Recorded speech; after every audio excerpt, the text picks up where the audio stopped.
የእግዚአብሔር ባህሪ ርቀት ነው። ምልአት፣ ስፋት፣ አይወሰኔነት፣ አለመመርመር፣ ሁሉን መቻል፣ ካህሌ ሁሉ መሆን። ከሁለት አካል አንድ አካል፣ ከሁለት ባህሪ አንድ ባህሪ ብለን የምናስተምረው ትምህርት አለ። ከስጋ ጋር ተዋሃደ ነው እንጂ ያለው ከድንግል ማርያም ሲወለድ ሕይወቱ ጀመረ አላል። ፍጹም አምላክ ፍጹም ሰው ብለን ደግሞ የምናስተምረው ትምህርት አለ። አዋቂ መለኮት ከስጋ ጋር ስለተዋሃደ ስጋ አልዓዛርን የተቀበራችሁት ሲል የፈቃድ ነው ማለት ነው።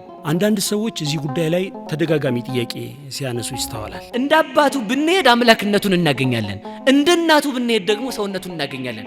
በሰውነቱም ፍጹም ነው፣ በአምላክነቱም ፍጹም ነው። በተዋህዶ የምናስተምረውን ትምህርት መልሰን ፍጹም አምላክ ፍጹም ሰው ነን ብለን ስንናገር ፍጹም አምላክ ነው ወይስ ፍጹም ሰው ነው የሚለውን ጥያቄ ያነሳሉ። ወደ ሰውነት ያልተለወጠ ልጅ አላት፣ ወደ አምላክነትም ያልተለወጠ ልጅ አላት። ሰውም አምላክም የሆነ ልጅ አላት። እንዴት ይመለከቱታል? ክርስቶስ የመላእክት ርቀታቸው ነው። ክርስቶስ የመላእክት ኃይላቸው ነው። ክርስቶስ የመላእክት ገዣቸው ነው።